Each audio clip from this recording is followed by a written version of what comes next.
I came home from the hospital after 3 days of kidney dialysis and found my wife Helen sitting by a dry toilet, crying, no water, for 3 days straight.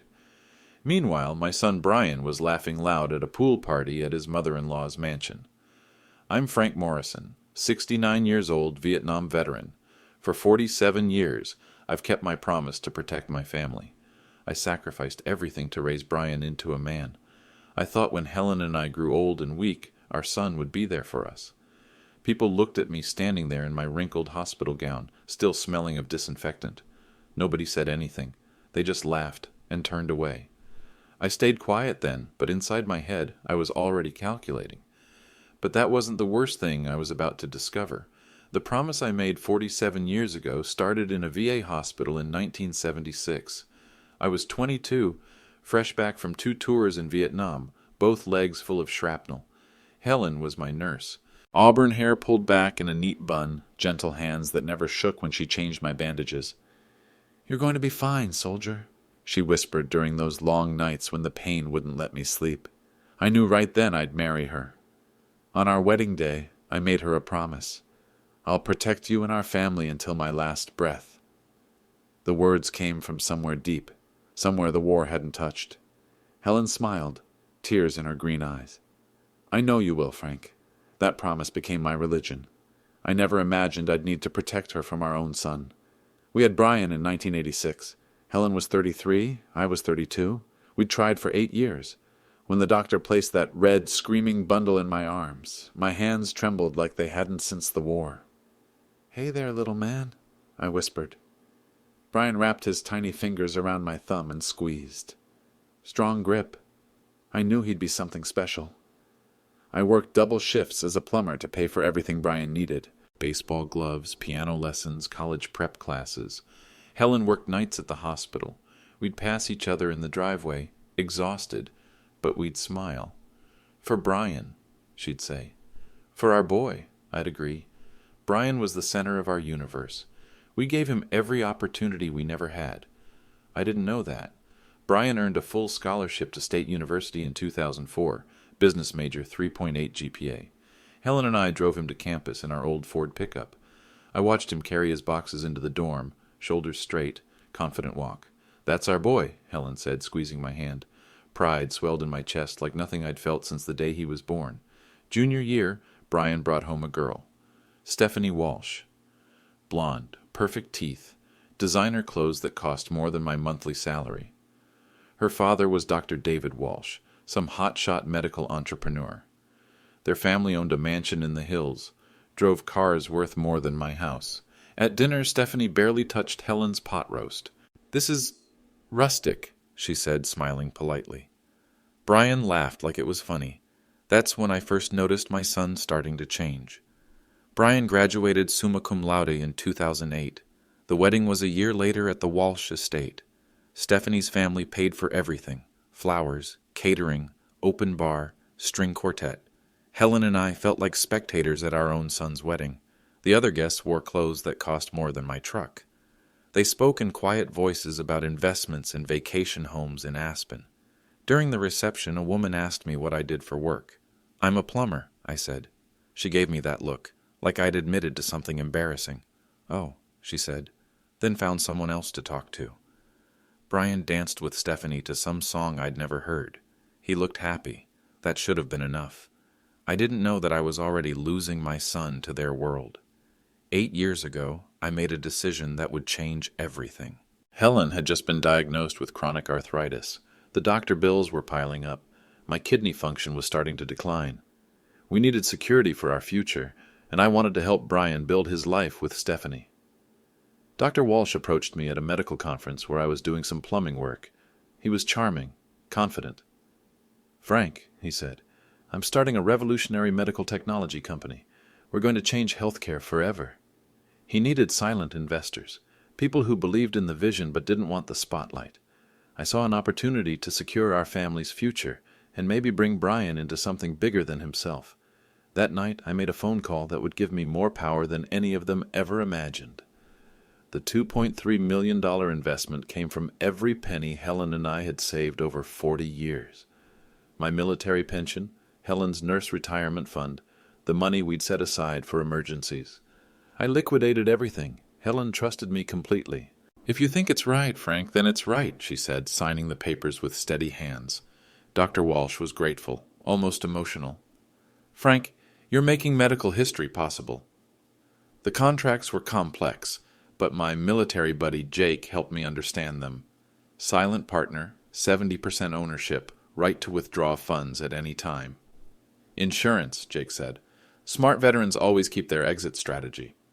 I planned to surprise Brian eventually. Imagined his face when he learned his plumber father was actually funding his father-in-law's empire. My motivation was pure love. I wanted Brian to have opportunities I never had, to be part of something bigger than fixing pipes and unclogging drains. The Walsh medical empire was growing fast. Research grants, government contracts, international expansion. I was helping build the future my son would inherit. I kept the investment secret because I wanted it to be special.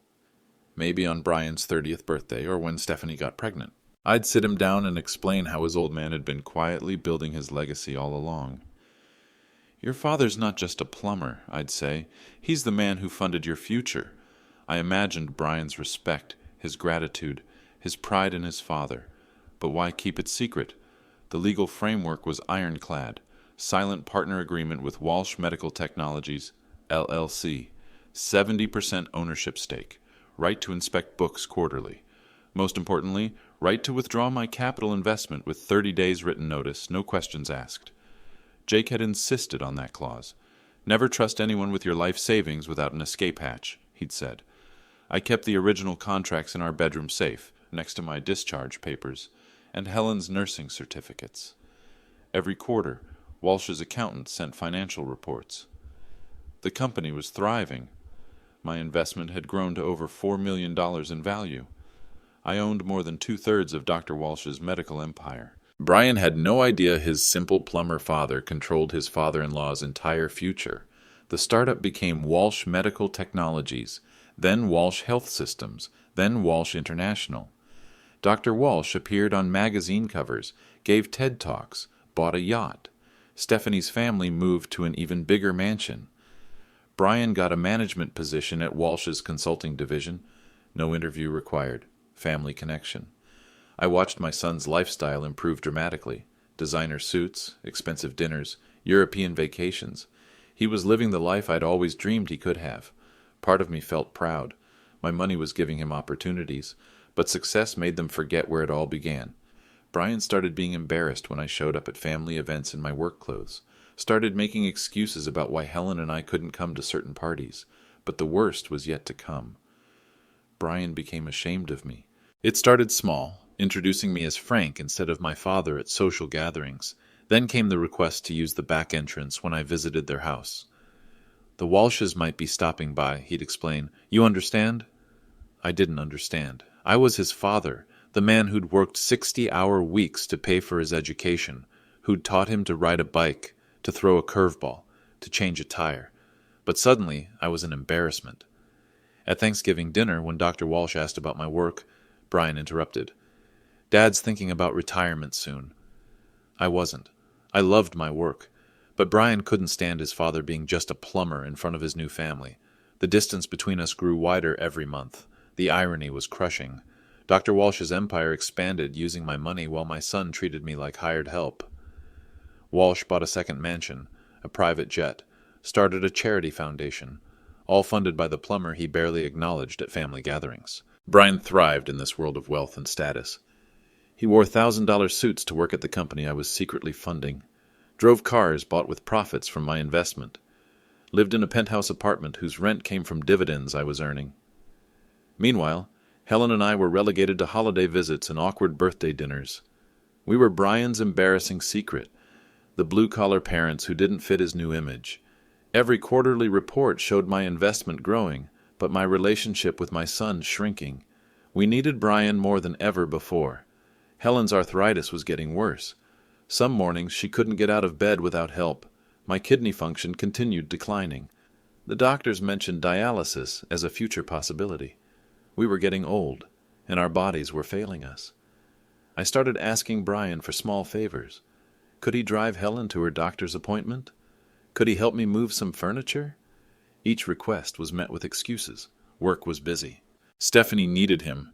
Dr. Walsh had important projects. I understand you're important now, son, I told him once, but we raised you to remember family comes first.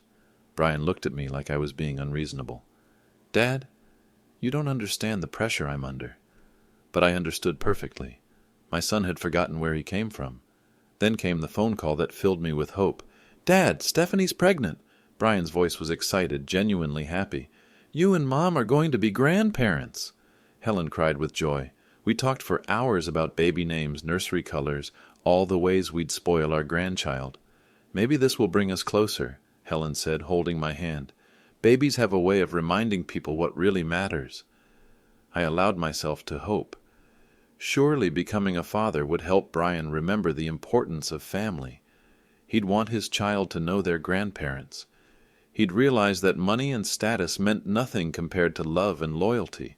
I thought our grandchild would bring us back together. But I was about to learn just how wrong I could be. The first time I felt truly forgotten was on Helen's 67th birthday. We'd planned a family dinner for weeks. Helen made Brian's favorite dessert, apple pie from scratch, despite the pain in her joints. I cleaned the house, set the good china, even bought flowers for the table. An hour before dinner, Brian called.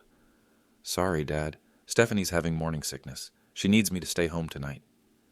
Helen tried to hide her disappointment, but I saw her wipe away tears as she covered the untouched pie with foil. We ate dinner alone, looking at the empty chairs across the table. Maybe next time, Helen whispered. For the first time, I felt something cold and sharp in my chest, something that felt like losing my son forever. A month later, Brian called asking for money. Dad, we're a little tight this month. Could you help with the utility bills? His voice was casual, like asking me to pass the salt. I was confused. Brian made 6 figures at Walsh's company. Stephanie didn't work. They lived in expensive apartments, drove new cars. What happened to your salary, son? It's complicated, Dad. Business stuff. Could you just help us out? I paid their electric and water bills without argument. Family helps family. That's what I'd always believed. But something felt wrong. Brian was making more money than I'd ever seen, working at a company I secretly owned. Why was he struggling financially? The question gnawed at me, but I pushed it away. Family comes first. The second escalation came when Brian started actively avoiding us. I'd call him multiple times a week, but he rarely answered. When he did pick up, our conversations were brief and distracted. How's Stephanie feeling? Fine, Dad. Look, I'm really busy right now. Can we have lunch this weekend? I'll have to check my schedule and get back to you. He never got back to me. I started driving by their apartment complex occasionally, just hoping to catch sight of my son. The parking garage was always empty. According to their neighbors, Brian and Stephanie spent most of their time at the Walsh estate. My son was choosing his new family over the people who raised him. The rejection burned like acid in my stomach. When my kidney function dropped to 20%, I ended up in the emergency room. The pain was excruciating, like someone was stabbing me with ice picks from the inside.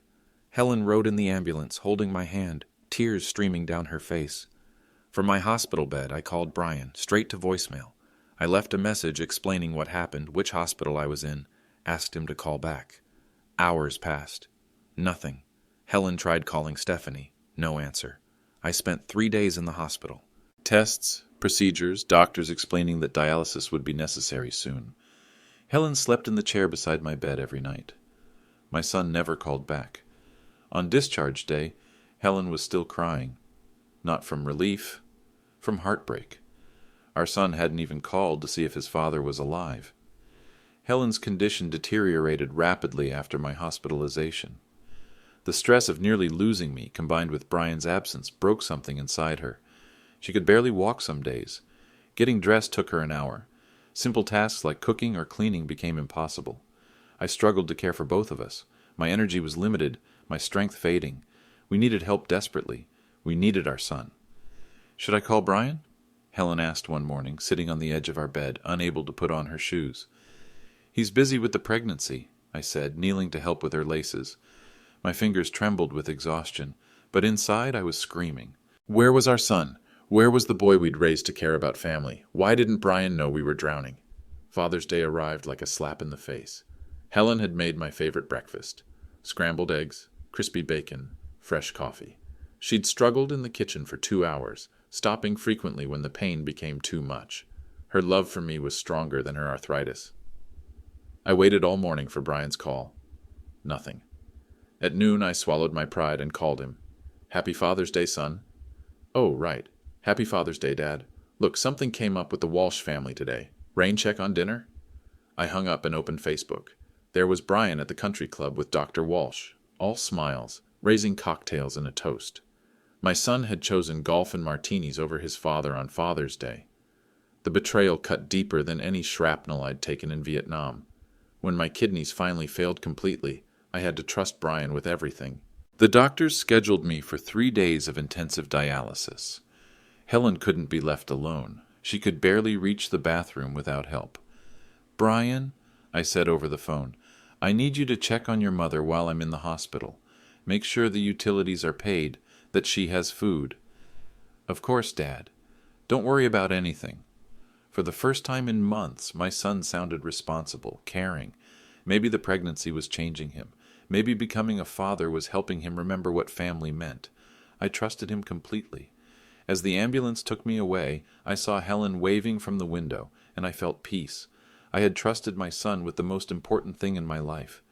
3 days of kidney dialysis felt like drowning in slow motion. Machines pumping my blood through tubes, filtering out toxins my body couldn't handle anymore. The needles in my arm were thick as pencils. Every treatment left me exhausted, dizzy, nauseated. But I thought about Helen waiting at home. I thought about our grandchild who would need healthy grandparents. I thought about Brian finally stepping up to take care of his mother when she needed him most. The other dialysis patients told stories about their families. Kids who drove them to appointments, grandchildren who called every day, daughters who cooked special meals for their restricted diets. I felt grateful. Brian was probably doing the same things, taking care of Helen, making sure she wasn't alone. I looked forward to going home to see how well my son had managed everything. Something felt wrong the moment I put my key in the front door. It turned too easily, like the lock was loose. The house was too quiet. No television, no radio, no sounds of life. "Helen?" I called out, setting down my hospital bag. Silence. My throat went dry. During the war, I'd learned to trust that feeling, the cold certainty that something was terribly wrong. My heart started pounding against my ribs. I walked through our living room looking for signs of Brian's care. No flowers, no groceries, no evidence that anyone had been there in days. The kitchen sink was full of dirty dishes. "Helen?" I called again, louder this time. Then I heard it, a sound that made my blood freeze. The sound of crying from our bedroom. Helen was sitting on the bathroom floor beside our toilet, crying like her heart was broken. Her gray hair was unwashed, hanging in limp strands around her face. She was still wearing the same nightgown from 3 days ago, now stained and wrinkled. "Frank," she whispered when she saw me. "Thank God you're home. What happened? Where's Brian?" "No water," she said, her voice barely audible. 3 days, Frank. No water." I knelt beside her, my knees protesting against the cold tile. The toilet bowl was bone dry. The faucets produced nothing but air. Our son had forgotten to pay the water bill. My wife had been sitting in our bathroom for 3 days, unable to flush the toilet or wash her hands, waiting for help that never came. And then I heard laughter coming from my phone call. My hands shook as I called Brian. The phone rang 4 times before he answered. Background noise hit me like a physical blow. Music, splashing, people laughing, the clink of glasses. "Dad, I'm kind of busy right now." "Busy?" My voice came out strangled. "Brian, your mother has been without water for 3 days. "What? Oh, the water bill. Yeah, I forgot about that. I'll take care of it tomorrow." Forgot. He'd forgotten. While Helen sat crying beside a dry toilet, my son was at a pool party. The laughter in the background got louder, and I heard Stephanie's voice calling Brian's name. "I have to go, Dad. We're celebrating Dr. Walsh's new contract." Celebrating. With pool parties and cocktails while his mother suffered. "Brian, come home right now." "I can't, Dad. This is important business stuff. Business. More important than his mother's dignity." I hung up and drove straight to the Walsh mansion. My old Ford pickup felt ancient compared to the luxury cars lining their circular driveway. Mercedes, BMWs, a Bentley. Through the tall windows, I could see people in swimming suits, holding drinks, laughing at some private joke. The party was in full swing. 30 or 40 people around a massive pool, string lights reflecting off the water like stars. A bartender served cocktails from a portable bar. Catered food covered long tables. All of this luxury, all of this excess, funded by my money. My $2.3 million investment paying for their champagne and caviar, while my wife sat thirsty at home. I found the side gate and walked into their backyard. Music was playing from hidden speakers. The smell of grilled shrimp filled the air. Nobody noticed the old plumber entering their paradise. Brian was holding court near the pool, wearing swim trunks that probably cost more than my weekly salary. He had a martini in one hand, gesturing wildly with the other, telling some story that made everyone laugh. Stephanie sat beside him in a designer bikini, her hand resting on her still flat stomach. These people looked like they'd stepped out of a magazine. Perfect teeth, perfect tans, perfect lives. Doctors, lawyers, business executives, the kind of people who'd never worried about paying a water bill in their entire lives. Dr. Walsh stood at the center of it all, king of his domain, accepting congratulations for some new business success. My business success. My investment making his triumph possible. Brian saw me approaching and his face went pale. For a moment he looked like the little boy who'd been caught breaking Mom's vase. But only for a moment. "Dad, what are you doing here?" Brian's voice was tight, embarrassed. The conversations around us started to quiet down. "Your mother needs water, son. She's been sitting by a dry toilet for 3 days." Brian glanced around at his audience. 30 pairs of eyes watching our family drama unfold. He straightened his shoulders, and I saw him make a choice. The choice to save face instead of taking responsibility. "Dad, you don't understand modern life. Bills get overlooked sometimes. It's not a big deal. Not a big deal. His mother's suffering wasn't a big deal. You're just a plumber," he continued, his voice getting louder. "This is a different world than what you're used to. Just a plumber." The words hit me like a physical blow. 30 pairs of eyes staring at me in my wrinkled hospital clothes, still smelling of antiseptic. Stephanie laughed first, a tinkling sound like breaking glass. "We can't babysit forever," she said, her hand moving protectively over her stomach. "We have our own family to think about now." Dr. Walsh stepped forward, his voice smooth and condescending. "Frank, maybe it's time to consider assisted living for Helen. There are wonderful facilities that specialize in elderly care. Assisted living. They wanted to put my wife in a nursing home so they wouldn't have to be bothered with us anymore." More laughter rippled through the crowd. These people found our family crisis entertaining. My son's abandonment of his parents was amusing dinner party conversation for them. I stood there in their perfect backyard, surrounded by their perfect lives, and realized that my son had become one of them. He'd traded his family's love for their approval, and they were all laughing at the old plumber who didn't know his place. I stood quietly for a long moment, feeling every eye in that backyard focused on me. The music kept playing, ice clinked in glasses. Somewhere in the distance a lawnmower hummed. Brian was waiting for me to explode, to shout, to make a scene that would embarrass him further. Stephanie had her phone out, probably ready to record the crazy old man's meltdown, but I didn't give them the satisfaction. Instead, I thought about the papers in my bedroom safe, the contracts that made me the real owner of everything they were celebrating, the power I held over their perfect little world. "I understand perfectly now," I said quietly. Then I turned and walked away with my shoulders straight and my head high, a soldier's bearing, the same dignity I'd carried through 2 tours in Vietnam. They had no idea what was coming, but they were about to learn that underestimating a veteran is the biggest mistake anyone can make. At 3 a.m., I sat in my study with all the lights on. Helen was finally sleeping peacefully after I'd paid for emergency water service and helped her shower. She'd cried in my arms afterward, not from pain but from relief. "I knew you'd come home," she whispered. "I knew you'd take care of me." The investment contracts were spread across my desk like battle plans, 7 years of quarterly reports, financial statements showing Walsh Medical Technologies' explosive growth, all funded by my money, all owned by me. My hands weren't shaking anymore. In the military, I'd learned that the time for emotion was before the mission. Once you committed to action, you became ice-cold focused. I picked up my phone to make the call that would change everything. But first, I had one more call to make. Jake Patterson answered on the second ring. My old military buddy, now a lawyer specializing in contract law. We'd served together in the same unit, shared foxholes and rations and nightmares. Frank? It's 3 a.m, brother. I need to review my rights under the Walsh contract. Tonight. Jake's voice sharpened. He could hear the military command tone I hadn't used in decades. What happened? I told him everything. The water bill, the pool party, Brian's public humiliation of his father. Jake listened without interrupting, the way soldiers do when receiving orders. You want to pull out of the investment? All of it. Every penny. With maximum legal impact. Frank, you own 70% of that company. If you withdraw your capital, Walsh's empire collapses overnight.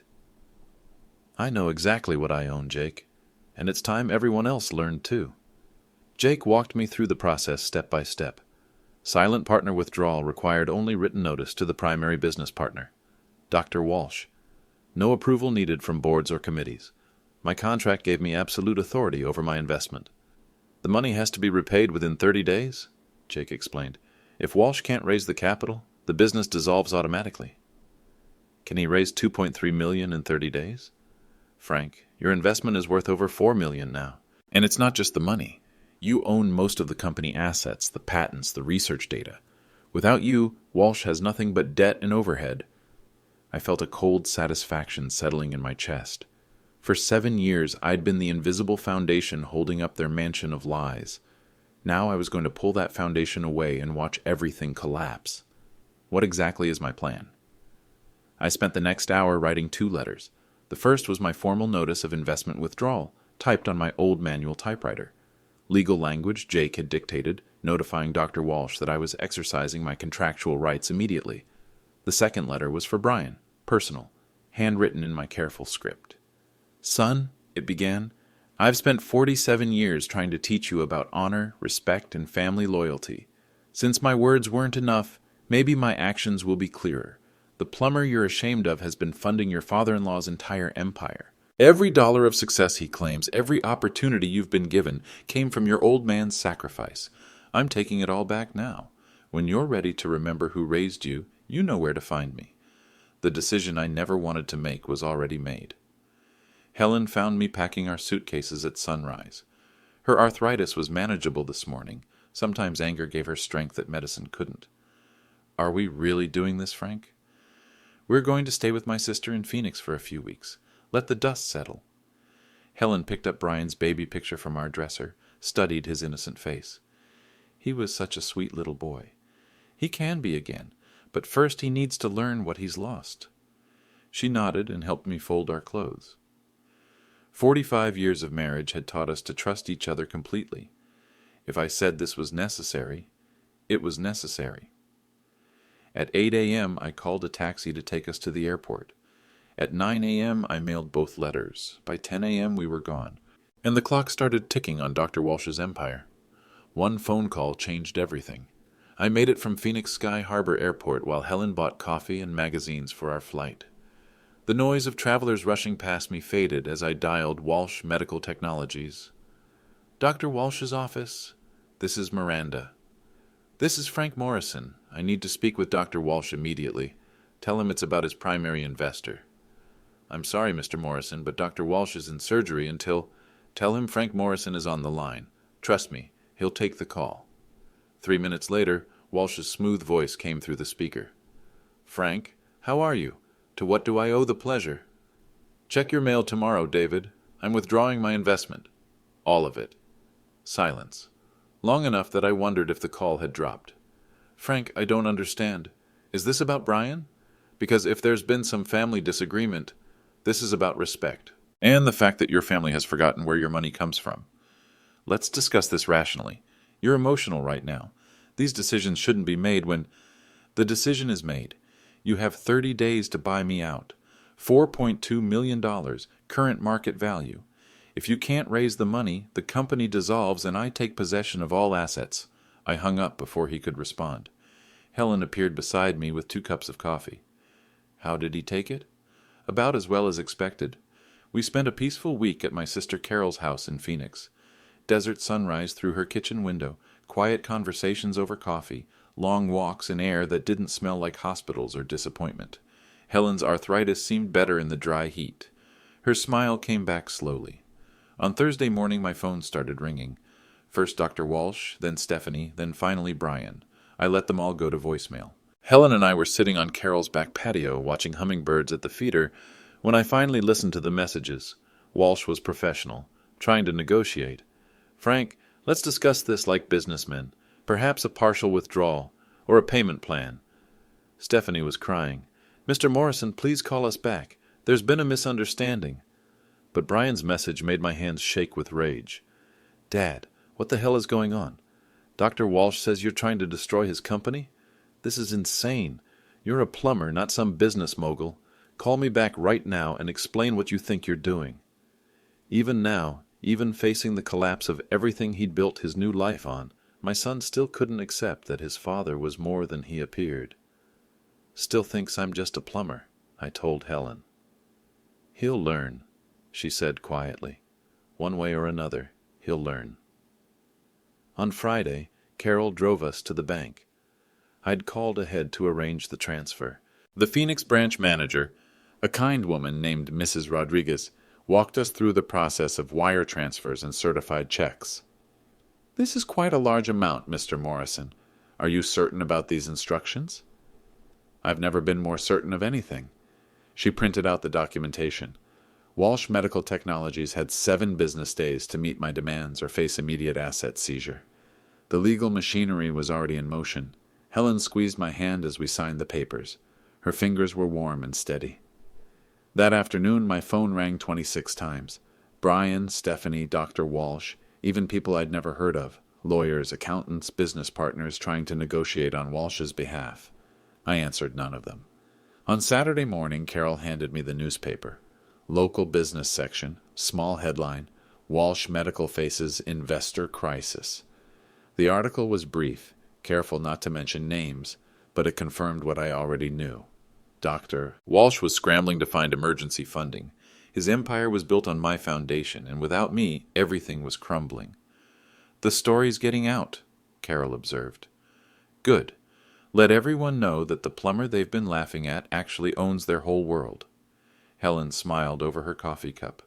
"Your father always did like to teach lessons the hard way." The dominoes continued falling faster than I'd expected. By day 10, social media was buzzing with rumors. Stephanie's Instagram went from daily pregnancy updates to complete silence.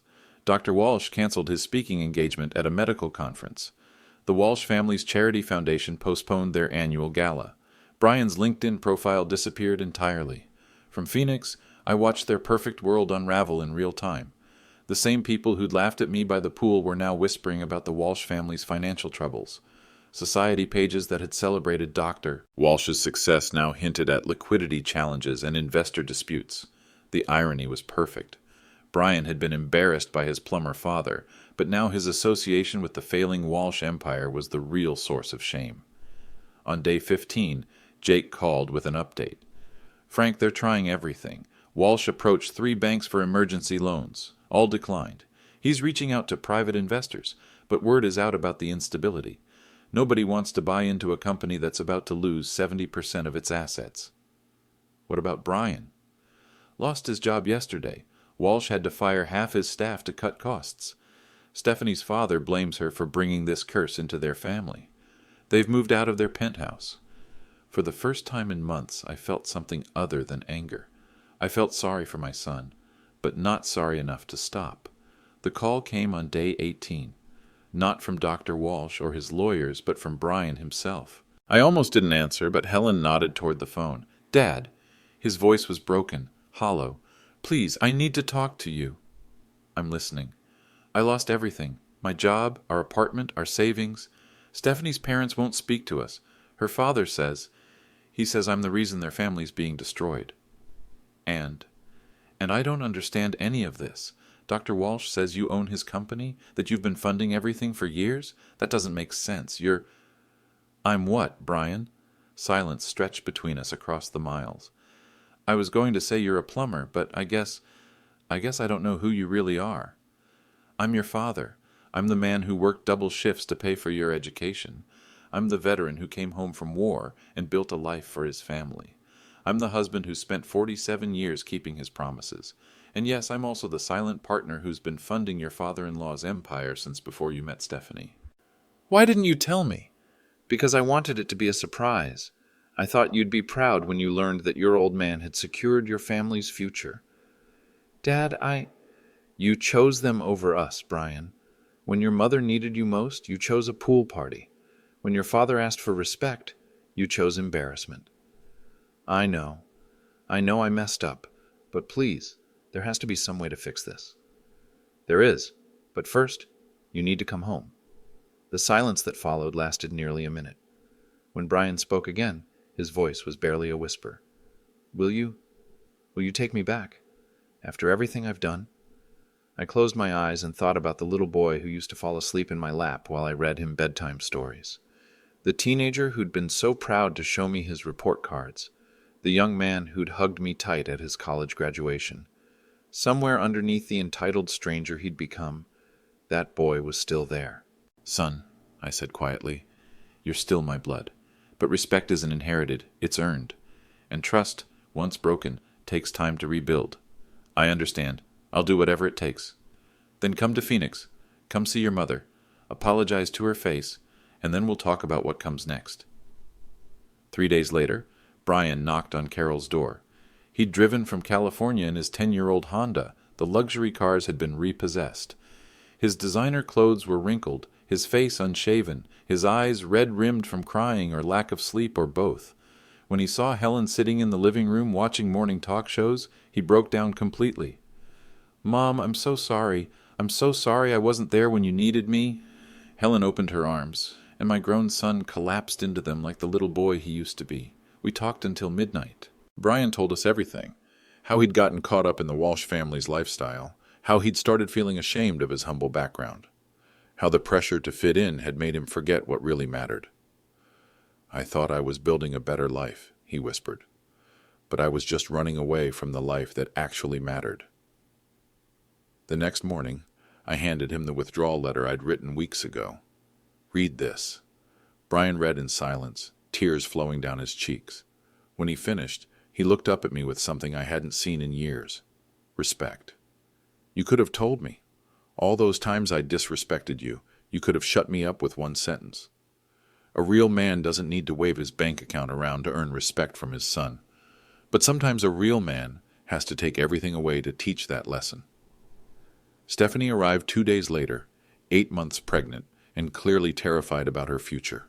The Walsh family had cut her off completely, blaming her for bringing this curse into their family. She was humble, apologetic, nothing like the entitled princess I'd met years before. Mr. Morrison, she said, her voice shaking. I know I don't deserve your forgiveness, but I'm pregnant with your grandchild, and I have nowhere else to go. Helen's maternal instincts kicked in immediately. Your family, honey. Family takes care of family. That evening I made 2 phone calls. The first was to Dr. Walsh, offering to restructure my investment if he signed a formal apology to Helen and agreed to family counseling for everyone involved. The second call was to my lawyer, establishing a trust fund for my future grandchild, with the condition that Brian and Stephanie spend every holiday with Helen and me until the child turned 18. Walsh agreed to both conditions. His empire was saved, but his pride was thoroughly humbled. The apology letter he wrote to Helen was 3 pages long and handwritten. In it, he admitted that he'd allowed wealth to corrupt his values, and that he'd encouraged his family to treat us with disrespect. I forgot, he wrote, that character matters more than money, and that the man who builds the foundation deserves more respect than the man who simply decorates the house. By day 25, the financial press had picked up the story. Medical Empire faces investor revolt, read the headline in the Wall Street Journal. They didn't name me directly, but described a silent partner who'd withdrawn support after being disrespected by family members. Dr. Walsh's charity gala was canceled. His speaking engagements were postponed indefinitely. The yacht went on the market. The second mansion was listed for sale. Walsh International stock dropped 60% in a single trading day. But the real consequences weren't financial. They were personal. Brian moved back home with us while he looked for work. Without the Walsh connection, his resume looked thin. A business degree and 7 years of management experience at a family company didn't impress many employers. He took a job at a local hardware store making $12 an hour. "It's honest work," he told me one evening as we sat on the porch. I'd forgotten what that felt like. Stephanie struggled with the transition from wealthy socialite to working-class wife. Her pregnancy made things harder: morning sickness, doctor visits, preparing for a baby without the army of helpers she'd expected. But Helen took her under her wing, teaching her how to budget, how to cook simple meals, how to find joy in small things. "Your mother is a saint," Stephanie told me one afternoon while Helen napped. "I can't believe how kind she's been to me after everything I did." "Helen has the biggest heart of anyone I've ever known," I replied. "But she also has the memory of an elephant. Don't mistake kindness for weakness." The Walsh family dinner invitation stopped coming. The country club membership was canceled. The circle of fair-weather friends disappeared overnight. Brian and Stephanie found themselves alone except for us, the family they'd tried so hard to escape. "I used to think you and Mom were holding me back," Brian admitted one evening while we worked together in the garage. "I was teaching him basic car maintenance, skills his father-in-law's money had made unnecessary. I thought I needed their world to be successful."